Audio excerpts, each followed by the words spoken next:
Hey, what's up, you guys? What's up, South Central family, man? How you guys doing today? All right. I like the feedback that y'all gave me from the last video that I made, and I appreciate you guys for commenting, and subscribing. I appreciate the constructive criticism, but my thing is, if you gonna give me criticisms, you know what I'm saying? Subscribe. Show me that you really rocking with me and grow with me, and see can I take constructive. Can I, see if I can take your constructive criticism and make something out of it, man. And again, I appreciate it too, man. And if you guys comment, I will comment back. I appreciate you guys once again. But today, man, today's video gonna be very, very personal and very. It's gonna be very heartfelt, man. Especially when it comes to the border, because I got a personal experience I can share with you guys due to um, illegal immigration and what illegal immigration um, does to Americans. Okay, and how can it affect Americans down the line? This might be a long video, I don't know, but this is very heartfelt, man. Y'all are part of the South Central family, so I love to share it with you guys. Now, as you guys know, we have a new border czar, okay, a one that's going to actually do his job, and a one that's going to actually, and then that's not actually scared of criticism when it comes to doing his job. Okay, a lot of people call him insensitive. A lot of people call him, what I'm saying, racist. Okay, for doing his job and protecting the American people. But you got to understand that it trickles down to everyday people that don't live in Martha's Vineyard. And I want you to see how illegal immigration can affect a community. This is a very heartfelt video, and I appreciate you guys for being here, because you guys could be anywhere else. You know what I'm saying? But we're going to kick this off with our new border czar and why he's respected by South Central. But the church, Mr. Holman, you work for me. I'm a taxpayer. You work for me. Zero tolerance was interpreted as the policy that separated children from their. If I get arrested for DUI and I have a young child in the car, I'm going to be separated. When I was a police officer in New York and I arrested a father for domestic violence, I separated that. Mr. Holman, with all due respect, legal asylees are not charged with any crime. When you're into the country illegally, it's violation 8 United States Code 1325. Seeking asylum is legal. If you want to seek asylum, you go through the port of entry, do it the legal way.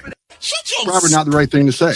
But I was angry. Let me tell you why you're angry. Because you or no one else in this room has seen what I've seen in my 34 years. You didn't stand in the back of a tractor trailer shot my 19 dead aliens that suffocated to death because the smuggler didn't care, including a 5-year-old boy. What do you think his last 30 minutes were like? I was there. I seen it, I smelled it, I saw it, and I had a 5-year-old boy at the time, and it changed me for the rest of my life. I've seen people who couldn't pay their smuggling fees get stabbed in the face 22 times. 31% of women are being raped crossing this border. Children are dying. Cartels are getting rich. Why am I angry? Because you haven't done anything to fix it. So far from what we can see is that he bought his business and he's standing on. He got experience. He know what he's doing, right? Now, when you see AOC, she's trying to make him seem like that he's very insensitive, but he made up a great point. When it comes to locking an American up, we're not worried about the kids. We're not worried about none of that. If you driving drunk, right, causing a crime, at the end of the day, your kid could get taken, bro. No matter what. Yeah, but that's so wrong. No. We're not going for that. Y'all had y'all time where we was very sensitive and we let y'all do what y'all did, but y'all took advantage of it. Okay. When y'all come, y'all bring extra cousins and all. Man, my last video I did on Ohio. You know what I'm saying? Where the Haitians was eating the cats and dogs. You're like, bro said he came to this country because his boy called him like our country's sweet. Like, oh, it's sweet over here. Come through. But they take advantage and it makes it bad for everyone else. My thing is, we got to close the borders. We got to. Okay. And we can't look back. We can't care about everybody else's feelings and hurt. And while our American people are hurting, especially when giving these folks money, subsidizing these folks with our tax dollars. When it's homeless folks out here, that's American. When it's homeless veterans out here, that's American. You know what I'm saying? We need to stop caring about other people when we don't care about our own. And when we start doing that, we start being desensitized to treating ourselves like crap to make everybody else, like extraterrestrials, feel better. At the end of the day, it's not right. And I'm not learning Spanish. No. You learn English. If I go to Mexico, I respect your country, and I'm gonna learn Spanish. All right, I'm gonna speak a little Espanol. But when you come to this country, you learn English. You know what I'm saying? What I don't understand is the goal of these people. All right, they come here, they do what they want, they create gangs, right? They take control of cities. They take control of areas. They take control of buildings, especially in Colorado. But like I said, they've been doing it in California first. They did everything they doing now. They done it in California first, and I'm gonna attest to it because I'm gonna show you a video. Right? It's not just about the video. It's about a personal connection that I have with this video. And like I said, I'm happy you guys are here. But we're gonna get a little bit more into this. We're gonna get a little bit more into our new borders are, and understand that we dealing with a bulldog, and we need one like that don't care about woke leftist propaganda and trying to make you feel bad for doing your job. We need a bull, right? And that probably would have saved me. You know what I'm saying? You'll understand by the end of this video. Let's get back into it, guys. Mr. Holman, do you understand that the consequences of separation of many children will be lifelong trauma and carried across generations? Have we not learned from the internment of Japanese Americans? Mr. Holman, I'm a father. Do you have children? How can you possibly allow this to happen under your watch? Do you not care? Is it because these children don't look like children that are around you? I don't get it. Have you ever held a deceased child in your arms? First of all, your comments are disgusting.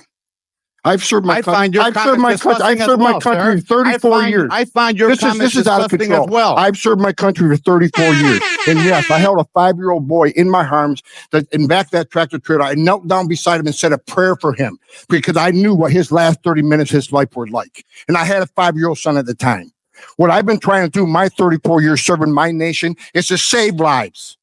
So for you to sit there and insult my integrity and my love for my country and for children, that's why this whole thing needs to be fixed. And you're the member. We agree on that. Fix it. In this room has seen what I've seen in my 34-year career. Very well. No one has experienced what I've experienced. I've saw many dead bodies coming across this border. And you want to talk about the memo? This memo is one option to stop death. Not just about enforcing the law, stop death. If you want to legalize illegal immigration, good luck with that, because it's going to get a hell of a lot worse on that border. If you say, well, okay, from now on, there'll be no consequence, no deterrence. It's not illegal to come to this country illegally. More families would come. 31% women would be raped. More children would die. We're a nation of laws. If you don't like it, sir, change it. You're the legislator.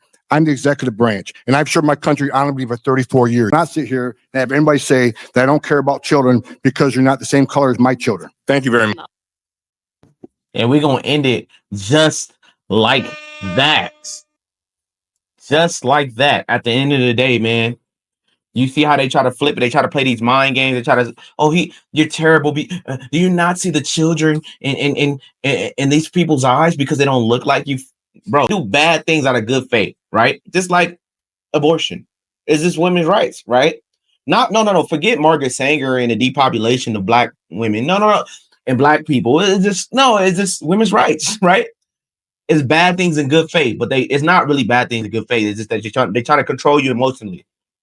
Okay, they try to get you emotionally invested to do bad things. It affects everyday average American people, and it also affects the illegal immigrants taken advantage of by the cartels. And again, guys, thank you for being here, and please, man, bear with me. The avenues are also well known for the hatred and hate crimes committed against Black American civilians in their community. In the year 2000, the Black population in Highland Park was 2.4%. Starting in the late 90s to the early thousands, the 43rd Clique of the Avenues led a campaign to drive Black residents out of their neighborhood. On April 18th, 1999 at around 3:30 a.m., Kenneth was looking for a parking spot after a long night at the bar. As Kenneth found a spot on Avenue 52, 6th Avenue gang members were riding around in a stolen van, looking for enemies. They then spotted Kenneth as they made their way down Avenue 52. They watched as Kenneth made a U-turn and slowed down to park. The driver of the van then said to his friends, "Hey, wanna kill a Nick?" Little else was said except, "Fuck it." At that moment, 3 Avenue members jumped out and ran up to Kenneth's car. All 3 men opened fire, blowing out the car's back and side windows and one of his tires. A single bullet entered the back of Kenneth's neck.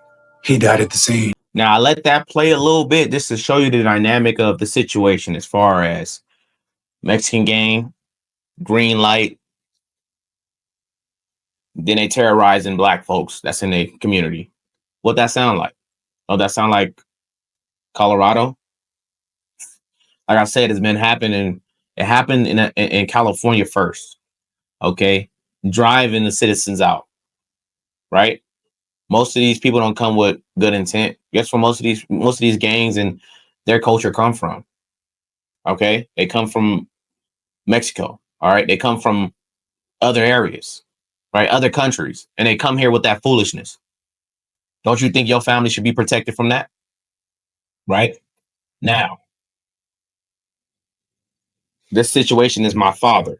Okay, he lived in Highland Park, right near this gang.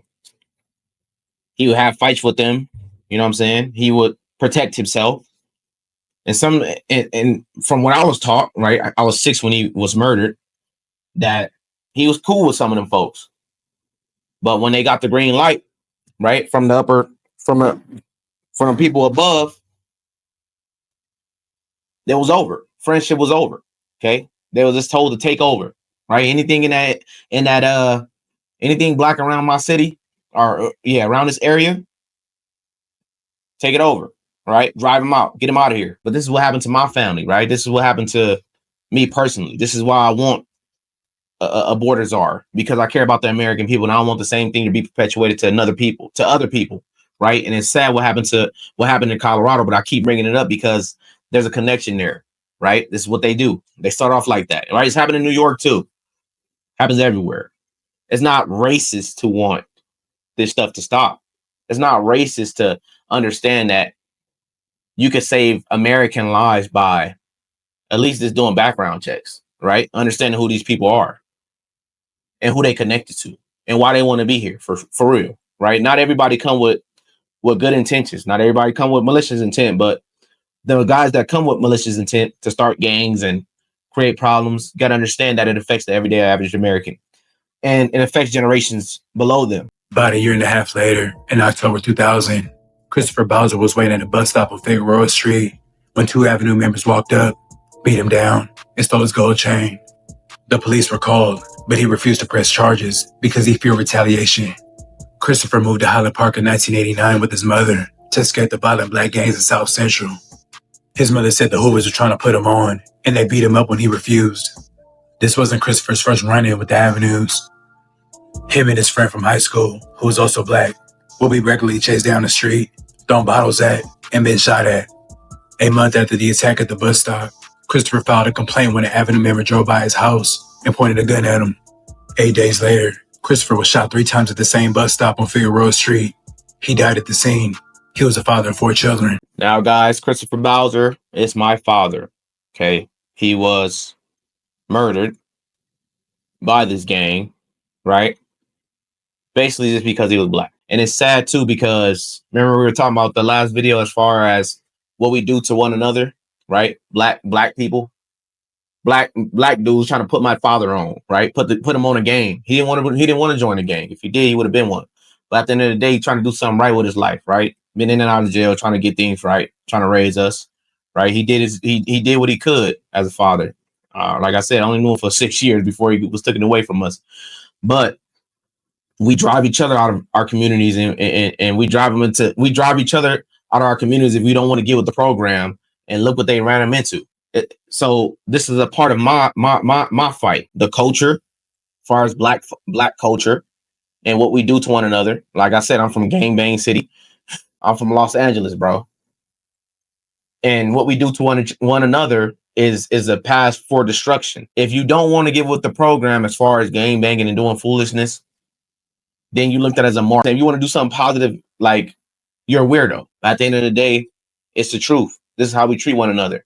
And on the other end, when it comes to the border, when it comes to Hispanics coming and taking over, or illegal immigrants coming and taking over a city, this is what it turns to. This is why we need to fight for our country and fight for our right to live in our community safe. But he didn't want to leave, and I hate that he didn't want to leave. But this is his country. This was the city that he was around. Why did he have to leave just because they wanted him to leave? You know what I'm saying? I understand where that come from, but he shouldn't have to, and you shouldn't have to. Okay, you shouldn't have to be uncomfortable in your city where you lie your head. Your children shouldn't be uncomfortable just because the color of your skin. And it's funny because they talk about white people all day, downtowns and all this foolishness. What's that called right there? It's called illegal immigration, extraterrestrials. That's what that's called. Allowing us not to have a border. And who does that affect most? American citizens. Like I said, I'm a product of it. I'm not a victim. You know what I'm saying? I'm raising my kids, you know what I'm saying? And I'm trying to change the dynamic of what was done to me, right? Done to my brothers. And I'm happy that I got to show you guys this because it's a reason for my fight, right? It's a reason why I speak out against the Black community. It's a reason why I speak out against the culture. It's a reason why I speak out against illegal immigration. It's the reason why I feel the way I feel, especially coming from California and these democratic policies, all right? And these fake I care about you speeches that they always give you just to make you feel bad, or you're such a terrible person if you don't want to agree with they terrible policies. Let me know what you guys think, man. And like I said, I appreciate you guys. Thank you for giving me subscribers, man, and rocking with me, because I need you guys, bro. I need you guys, and hopefully one day you guys will need me, man. I'm just an average guy from South Central that's sharing my story with you guys and showing you that we don't have to end up like, nobody has to end up like this as an American, bro. Let him do his job and understand that if he doesn't, it come at a cost. Read the room. Most of you guys that's watching this are conservative people, so y'all understand what's going on, but sometimes people need to see it to believe, and I'm letting you see it. South Central, we out.